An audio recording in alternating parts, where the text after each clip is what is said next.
दोस्तों, Indian history की बहुत सी महान रानियों के बारे में आप जानते होंगे।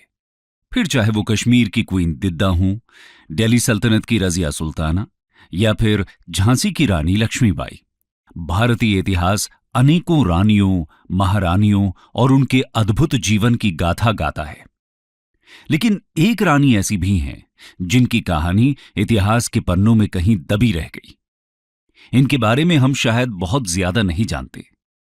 आज की हमारी कहानी एक ऐसी ही रानी की है जिनके सम्मान में फेमस पोएट जोआना बेली ने 1849 में लिखा था कि in later days from Brahma came to rule our land a noble dame, kind was her heart and bright her fame, Ahilya was her honoured name.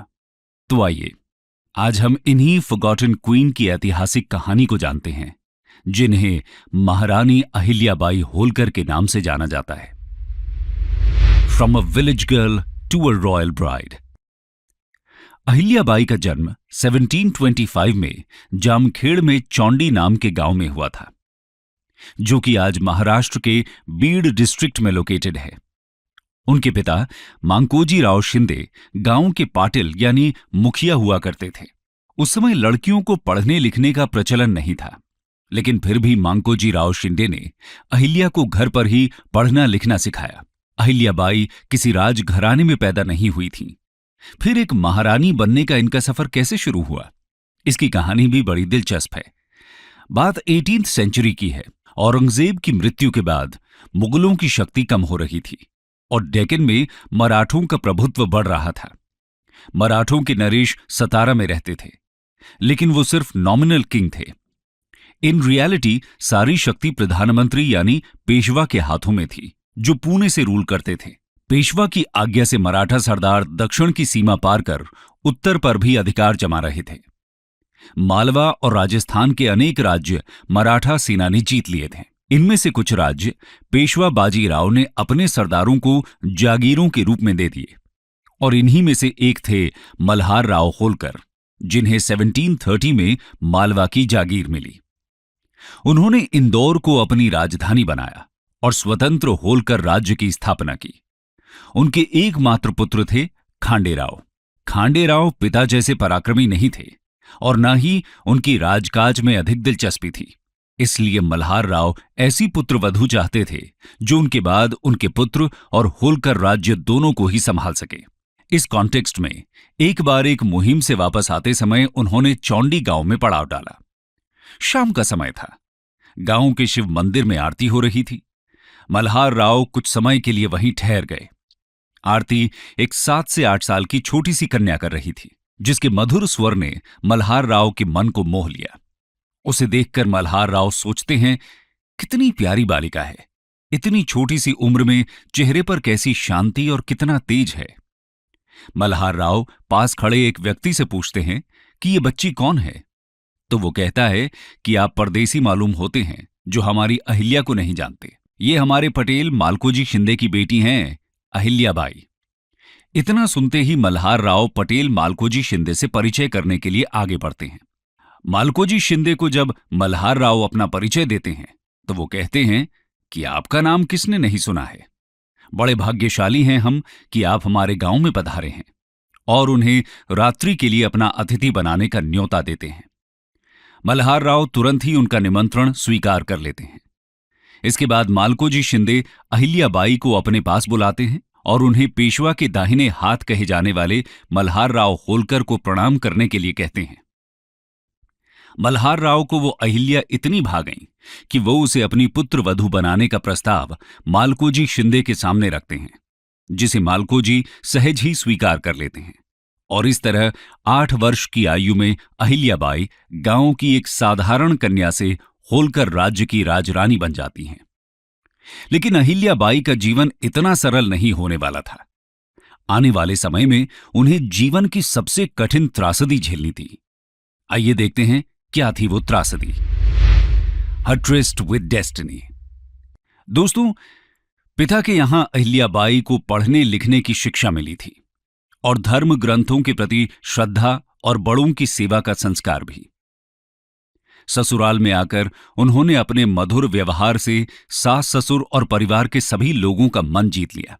सास की देखरेख में उन्होंने घर परिवार की और ससुर के प्रोत्साहन से राजकाज की सारी जिम्मेदारी संभाल ली। इस बीच उन्हें एक पुत्र मालेराव और एक पुत्री मुक्ताबाई भी हुई।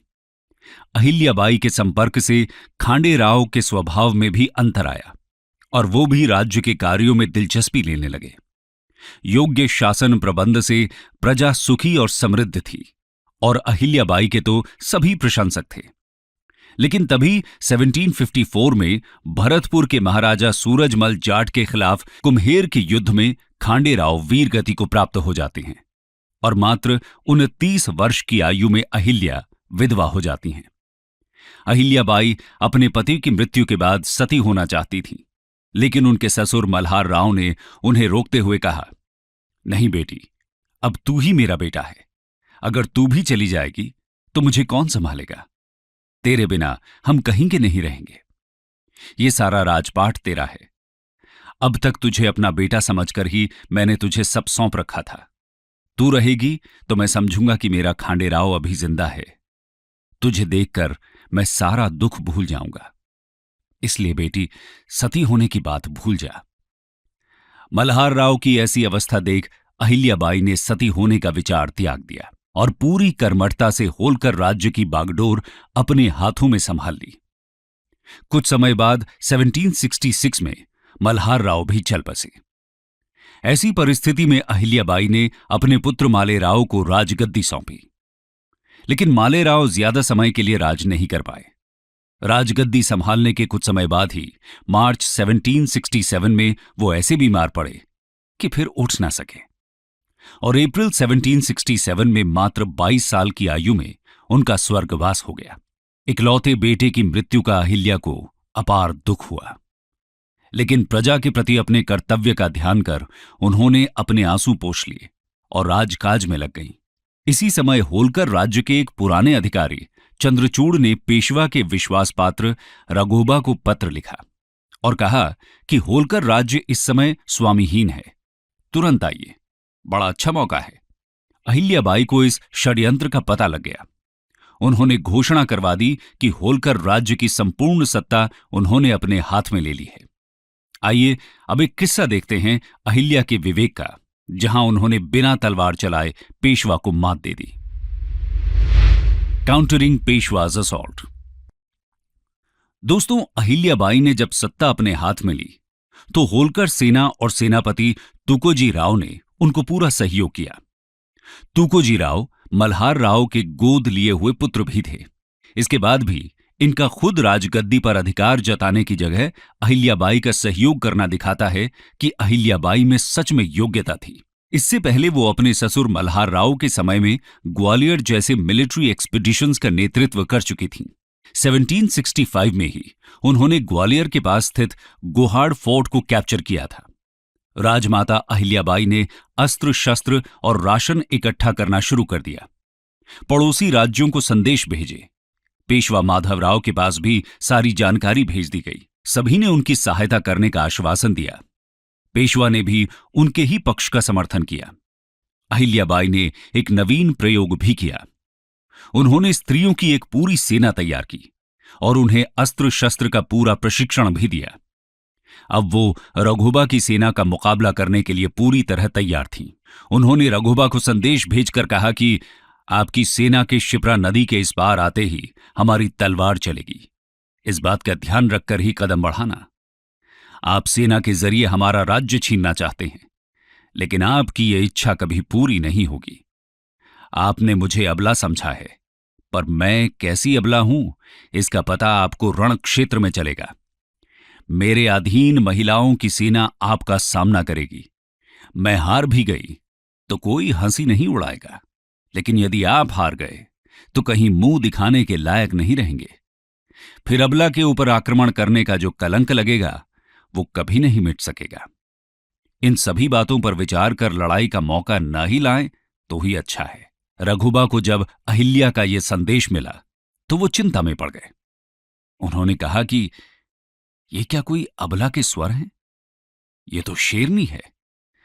लेकिन उनके कुछ साथियों ने उन्हें भड़काने की भी कोशिश की, ये कहकर कि आखिर अहिल्या है तो सिर्फ एक अबला स्त्री ही, वो युद्ध में कहीं भी नहीं टिक पाएगी। लेकिन रघोबा समझ चुके थे कि अहिल्या से मुकाबला करने का मतलब अपनी इज्जत खोना ही होगा। इसलिए वो होलकर राज्य पर कब्जा करने का अपना विचार छोड़ देते हैं और अहिल्याबाई को संदेश भेजते हैं कि वो उनसे लड़ना नहीं चाहते। वो तो सिर्फ अहिल्याबाई के बेटे मालेराव की दुखद मृत्यु पर संवेदना प्रस्तुत करने के लिए इंदौर आना चाहते हैं। इस पर अहिल्याबाई ने जवाब भेजा कि संवेदना प्रकट करने के लिए सेना लाने की क्या जरूरत है, इसके लिए आप अकेले ही पालकी में बैठकर यहां पधारें, होलकर राज्य आपका स्वागत करेगा। इस तरह अहिल्याबाई ने अपनी सूझबूझ से होलकर राज्य की रक्षा की और उनकी कीर्ति दूर दूर तक फैल गई। इसके बाद वो अपने राज्य की भलाई और उसे मजबूत करने में लग गईं। चलिए देखते हैं अहिल्याबाई के अचीवमेंट्स को। Work and achievements. दोस्तों, राजमाता अहिल्याबाई ने अपने राज्य से डाकू और पिंडारियों का संकट मिटा दिया। अहिल्याबाई ने अपने विवेक से जंगलों में रहने वाले उन जनजातियों को जो यात्रियों को लूटा करती थीं, उन्हें ही उन मार्गों का संरक्षक बना दिया। इस तरह से भील और गोंड जैसी जनजातियां अहिल्याबाई के राज्य में शांति से रहने लगती हैं। स्कॉलर्स, ट्रेडर्स और आर्टिजन्स को भी राज्य की तरफ से संरक्षण दिया गया। रोड्स के दोनों तरफ छायादार वृक्ष लगवाए गए। जगह जगह पर वेल्स यानी कुओं का निर्माण कराया गया। यात्रियों के लिए रेस्ट हाउसेस की व्यवस्था भी की गई। इसके अलावा अहिल्याबाई इंदौर का राजमहल छोड़कर तीर्थ स्थान महेश्वर के एक साधारण घर में रहने लगी। इस घर के दरवाजे दीन दुखियों और मुसीबत के मारे लोगों के लिए हमेशा खुले रहते थे।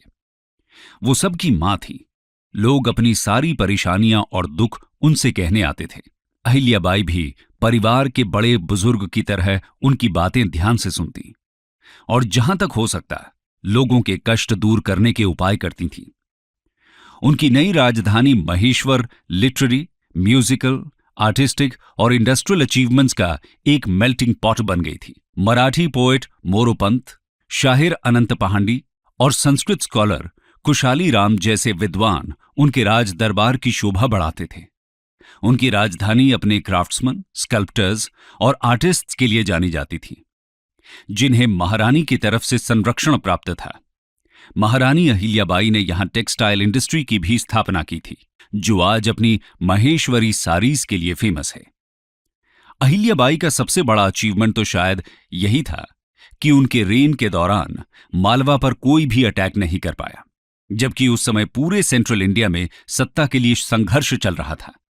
लेकिन राजमाता अहिल्याबाई के रूल में मालवा स्टेबिलिटी और पीस के एक ओएसिस की तरह था। अहिल्याबाई ने सिर्फ अपने राज्य की भलाई ही नहीं की, बल्कि उन्होंने पूरे भारत में फिलैंथ्रोपी के काम किए। आइए जानते हैं उनके बारे में। Ahilyabai, a great philanthropist. महारानी अहिल्याबाई धार्मिक कार्यों में बचपन से ही रुचि लेती थी। होलकर राज्य को स्थायित्व देने के साथ ही वो धार्मिक क्षेत्र में दान पुण्य भी करती हैं। हिमालय से लेकर दक्षिण भारत तक के तीर्थ स्थानों पर उन्होंने वेल्स, टैंक्स और रेस्ट हाउसेस का निर्माण कराया था। इन स्थानों पर उन्होंने बहुत से फेस्टिवल्स को भी स्पॉन्सर किया। इसके साथ ही उन्होंने कई सारे मंदिरों को रिपेयर और रिस्टोर किया। बद्रीनाथ, द्वारका, ओमकारेश्वर से लेकर पुरी, गया और रामेश्वरम तक हर एक तीर्थ स्थान पर किसी न किसी रूप में अहिल्याबाई का योगदान रहा है, जिसमें सबसे ज्यादा याद किया जाने वाला है काशी का फेमस विश्वनाथ टेम्पल, जिसे उन्होंने 1780 में रीबिल्ड और रिस्टोर कराया था। 111 साल पहले यानी 1669 में औरंगजेब ने इसे नष्ट कर दिया था। इस तरह धर्म पुण्य के लिए कार्य करते हुए अंततः 1795 में अहिल्याबाई इस लोक से अलविदा हो गई, पर उनकी लेगेसी जीवित रही। चलिए जानते हैं कैसे। Her death and legacy. 13 अगस्त 1795 को 70 साल की उम्र में इस वॉरियर क्वीन का निधन हुआ। यह दुखद समाचार बिजली की तेजी से चारों ओर फैल गया। मालवा का हर व्यक्ति ऐसे अधीर था जैसे उसकी सगी मां चल बसी हो। आज कई शताब्दी बाद भी उनकी लेगेसी अनगिनत मंदिरों, धर्मशालाओं और अनेक ऐसे कार्यों में जिंदा है जिसके लिए उन्होंने अपनी पूरी जिंदगी डेडिकेट कर दी थी। महारानी अहिल्याबाई ने 100 से ज्यादा मंदिर, 30 से ज्यादा धर्मशाला और गरीब खानों और बहुत से घाटों और कुओं का निर्माण कराया था। उनका 28 वर्ष लंबा रेन आज भी बेनेवलेंट और इफेक्टिव गवर्नमेंट के मॉडल के रूप में याद किया जाता है। दोस्तों, अहिल्याबाई सिर्फ देश के अंदर ही पॉपुलर नहीं थी, बल्कि उनकी कीर्ति विदेशों तक फैली। इसलिए उनकी तुलना Russian queen Catherine the great, England की क्वीन एलिजाबेथ और डेनमार्क की क्वीन मार्गरेट वन जैसी ग्रेट लीडर्स के साथ की जाती है। होलकर राज्य को कठिन समय में सुयोग्य नेतृत्व, संरक्षण और स्थायित्व प्रदान करने वाली महारानी अहिल्याबाई होलकर का नाम सिर्फ मराठों के ही नहीं, बल्कि पूरे भारत के इतिहास का एक सुनहरा पन्ना है। अहिल्याबाई ने अपने शौर्य, विवेक और फिलैंथ्रोपी से खुद का नाम कुछ उन चंद महिला शासकों में दर्ज करवाया जिन्होंने न सिर्फ साम्राज्य चलाया, बल्कि एक पेट्रियार्कल समाज में रहते हुए कीर्ति भी हासिल की।